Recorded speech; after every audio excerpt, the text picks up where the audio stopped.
বারান্দার সোফায় আয়েশি ভঙ্গিতে বসে মাথা পেছনের দিকে হেলিয়ে রেখেছে আশমিন। নূরের কোনো কথাই তার উপর কোনো প্রভাব ফেলতে পারেনি। সেসব নিয়ে মাথাও ঘামাচ্ছে না সে। তার বর্তমান মাথা ব্যথার নাম লারা। এই মেয়েটার একটা ব্যবস্থা করতে হবে। কয়েকদিনেই মাথা খেয়ে দিল। কয়েকটা বিশ্রী গালি দিয়ে মাথা সোজা করে বসল সে। সামনেই কাচুমাচু করে সানভি দাঁড়িয়ে। কি বুঝে যে এই ছেলেটাকে নিজের বিয়ে করেছে আজও মাথায় আসে না। কি বলবে বলো? আশমিনের গম্ভীর গলা শুনে শুকনো ঢোক গিলল সানভি। ভয়ে ভয়ে বলল, ম্যামকে খুঁজে পাওয়া যাচ্ছে না স্যার। তড়াক করে বন্ধ চোখ খুলে ফেলল আশমিন। রক্তিম চোখে তাকাতেই কাঁপাকাঁপি শুরু হয়ে গেল সানভির। আশমিন নিজের ফোনে দৃষ্টি রেখে গম্ভীর গলায় বলল, নূর রুমেই আছে সান। অযথা আমার সময় নষ্ট না করে বাকি দিকটা সামলাও। আমি লারা ম্যামের কথা বলছি স্যার। সানভির তাড়াহুড়ো জবাব। বিরক্তিতে কপাল কুঁচকে গেল আশমিনের। তবে চেহারায় তার রেশমাত্র নেই। শান্ত ভঙ্গিতে শুভ্র পাঞ্জাবির পকেট থেকে রিভলভার বের করে শান্ত গলায় বলল, এই মেয়েকে আরেকবার ম্যাম বললে এই রিভলভারের একটা গুলি তোমার নামে দান করে দেব। বুঝে শুনে কথা বলবে এরপর থেকে, ঠিক আছে? তাড়াতাড়ি মাথা নাড়িয়ে সম্মতি জানালো সানভি। যে লোক কোল্ড ড্রিঙ্ক খেতে খেতে ঠান্ডা মাথায় খুন করতে পারে তার দ্বারা সব কিছুই সম্ভব। প্রাণের নিশ্চয়তা থাকলে এই চাকরি সে কবেই ছেড়ে দিত। এইসবে এমনভাবে জড়িয়ে গেছে যে চারদিকে শত্রুর অভাব নেই। আশমিনের ছায়া মাথা থেকে উঠতেই সে দুনিয়া থেকে উঠে যাবে। লারাকে আমি সরিয়েছি, তাই চিন্তা বাদ দাও। ঠিক আছে স্যার, তবে অভয় দিলে আরেকটা কথা বলতাম। আশমিন শান্ত চোখে তাকালো সানভির দিকে। সাথে সাথেই সানভি গড়গড় করে সব বলতে শুরু করলো। আপনি লারাকে যে গোডাউনে রেখেছিলেন সেখানে সে নেই স্যার। আমাদের গার্ডদের চোখ ফাঁকি দিয়ে কেউ তাকে নিয়ে গেছে। আশেপাশের সব জায়গায় খোঁজ চলেছে, কিন্তু কোনো আশানুরূপ খবর এখনো পাইনি। আশমিন চোখ বন্ধ করে মনে মনে বলল, কাজটা তুমি ঠিক করলে না নূর। আমার কাজে বাম হাত ঢোকানো আমি পছন্দ করি না। আমার অপছন্দের কাজগুলোই তুমি সবসময় বেশি করো। ফলাফল ভোগ করার জন্য তৈরি থেকো। চোখ বন্ধ রেখেই সানভিকে বলল, এই মুহূর্তে শুধু আমার মায়ের কাছে এই খবরটা পৌঁছে দাও যে বউ পালিয়েছে। আর অন্দরমহল খালি করে দাও। শুধু আমার কাছের মানুষগুলো ছাড়া আর কেউ যেন না থাকে। Okay sir. হন্তদন্ত পায়ে বেরিয়ে গেল সানভি। রাত 3টায় আরামের ঘুম বাদ দিয়ে এসব করতে হচ্ছে। কালারফুল প্রজাপতির মতো সুন্দরী মেয়েরা এদিক ওদিক উড়ে বেড়াচ্ছে, অথচ তার সেদিকে নজর দেওয়ারও কোনো সময় নেই। এই জীবন রেখে কী হবে? এর চেয়ে সন্ন্যাসী হয়ে বনে জঙ্গলে ঘুরে বেড়ানোর ঢের ভালো। ভোর রাতে মিসেস কামিনী চৌধুরী বিলাপে ঘুম ভাঙল সবার। আশমিন এক মনে নূরের দিকেই তাকিয়ে আছে। নূরের রুমে হিডেন ক্যামেরা লাগিয়েছে সে। ফোনের স্ক্রিনে তীক্ষ্ণ চোখে তাকিয়ে এসে নূর ঘুমাচ্ছে। ঠিক 2 মিনিটের মাথায় আলসে ভঙ্গিতে উঠে বসল নূর। চুলগুলো ম্যাসি বান করে আড়মোড়া ভেঙে ফিসলে হাসলো। হেলে দুলে এসে আশমিনের সেট করা ক্যামেরার সামনে দাঁড়িয়ে 2 ঠোঁট উঁচু করে চুক চুক শব্দ করে উচ্চস্বরে হেসে উঠল। আশমিন হাত মুষ্টিবদ্ধ করে রাগ সংবরণ করার চেষ্টা করছে। এই মেয়েটা এতটা বিধ্বংসী হলো কবে থেকে? নূর নিজের হাসি থামিয়ে চেহারা দুঃখী দুঃখী করে ফেলল। আফসোসের সুরে বলল, আহারে, মন্ত্রী সাহেবের বউ পালিয়েছে বুঝি? এখন কি হবে? প্রেস মিডিয়া তো মন্ত্রী সাহেবকে বদনাম করে দেবে। আপনি চিন্তা করবেন না মন্ত্রী সাহেব, আমি কোনোভাবেই আপনাকে বদনাম হতে দিব না।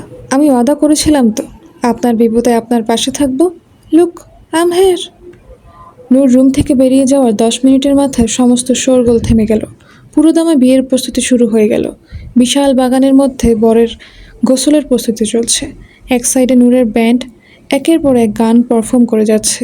আজকে নূর এখনও স্টেজে ওঠেনি। সে আশমিনের আসার অপেক্ষায় আছে। তার পারফরমেন্স শুরু হবে আশমিন আসার পরপর।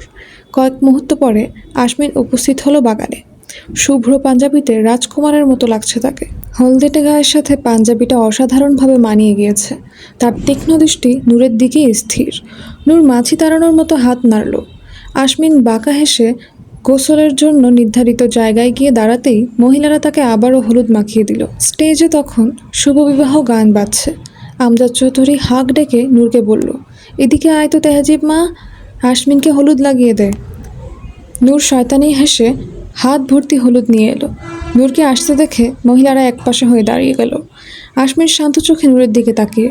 নূর আশমিনের মুখোমুখি দাঁড়িয়ে গুনগুন করে গান গাইতে লাগলো। আমার জায়গায় বসিয়াছ অন্য কাউকে যেমন, তোমার জায়গাও দিব অন্য কাউকে তেমন। আশমিনের গায়ে হলুদ লাগিয়ে দিতে দিতেই আশমিন নূরের হাত চেপে ধরল। হ্যাচকা টানে নূরকে ঘুরিয়ে নিল। সাথে সাথে আশমিনের বুকের সাথে নূরের পিঠ লেগে গেল। আশমিন হালকা নিচু হয়ে গুনগুন করে গাইল, तेरा मुस्कुराना नज़र यूँ झुकाना मेरे लिए है बस मेरे लिए है। নূরের গালে নিজের গাল ঘষে দিল। নূর বাঁকা হেসে সামনে বসে থাকা কামিনী চৌধুরীর দিকে তাকালো। সে কটমট করে তাদের দিকেই তাকিয়ে। লারাকে এখনও পাওয়া যায়নি। নূর তাদের আশ্বাস দিয়েছে সে সময় মতো লারাকে বধূ বেশে উপস্থিত করবে। কামিনী চৌধুরী জানেন নূর নিজের কথা রাখবে, তবুও নিশ্চিত হতে পারছেন না। আশমিনের মতিগতি তার ঠিক লাগছে না। ভালোই ভালোই বিয়েটা মিটে গেলেই হলো। আশমিন নিজের রুমে দাঁড়িয়ে, বর বেশে তাকে কোনো দেশের রাজা লাগছে। কিছু একটা ভেবে শয়তানি হেসে বিড়বিড় করলো, তোমার জীবনে কালবৈশাখী ঝড় তুলে দেবো তেহজিব, ঠিক যেমন আজ আমার হৃদয়ে ঝড় উঠছে। ঝড়ের তাণ্ডবে যেমন শুকনো ডাল ভেঙে পড়ে, ঠিক তোমাকেও সেভাবে ভেঙে গড়িয়ে দেব। তবে তোমার মতো আমি একা ছাড়বো না তোমাকে, খুব যত্নে করিয়ে নেব বাহুডোরে। আজ যেমন তুমি আমাকে শূন্যতায় মহাকাশে ছুঁড়ে ফেলেছ, ঠিক আমিও তোমাকে আমার হৃদয়ের আস্থা করে ছুঁড়ে ফেলব। দেখা হবে শীঘ্রই। আশমিনের চোখ মুখ লাল হয়ে গেছে। বর বেশে বসে আছে সে। পাশেই তার বাবা মলিন মুখে বসে। প্রেস মিডিয়া চারদিকে গিজগিজ করছে। শামিয়ানার ওপাশে লারা বধূ বেশে উপস্থিত। নূর সামনেই দাঁড়িয়ে, মুখে তার ক্রূর হাসি। আশমিন হঠাৎ করে খুব হাসি হাসি মুখ করে তাকালো নূরের দিকে। হচকচিয়ে গেল নূর। এর মধ্যেই কাজে বিয়ে পড়ানো শুরু করে দিয়েছে। লারাকে কবুল বলতে বললে লারা ভীতু চোখে আশমিনের দিকে তাকালো।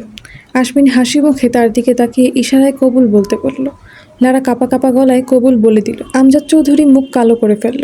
হঠাৎ করেই আশমিন চিৎকার করে উঠল, কি হয়েছে আব্বু? বুকে ব্যথা করছে? চিন্তা করো না, আমি এখনই তোমাকে হসপিটাল নিয়ে যাচ্ছি। আশমিনের চিৎকার শুনে আমজাদ চৌধুরীর হাত এমনিতেই বুকে চলে গিয়েছিল। সে এখন হতভম্ব চোখে আশমিনের দিকে তাকিয়ে। আশমিন ফিসফিস করে বলল, যদি চাও এই মেয়েকে বিয়ে করে সত্যি সত্যি তোমাকে হার্ট অ্যাটাক না দেই, তাহলে আমার সাথে এই মুহূর্তে হসপিটালে চলো। আমজাদ চৌধুরীর এবার সত্যিই বুকের ব্যথা শুরু হয়ে গেল। আসসালামু আলাইকুম। এতক্ষণ শুনছিলেন ইট পাটকেল পর্ব 2 আয়শা হামিদের সাথে। এখনই সাবস্ক্রাইব করে সাথে থাকুন পরের পর্বগুলো পাওয়ার জন্য।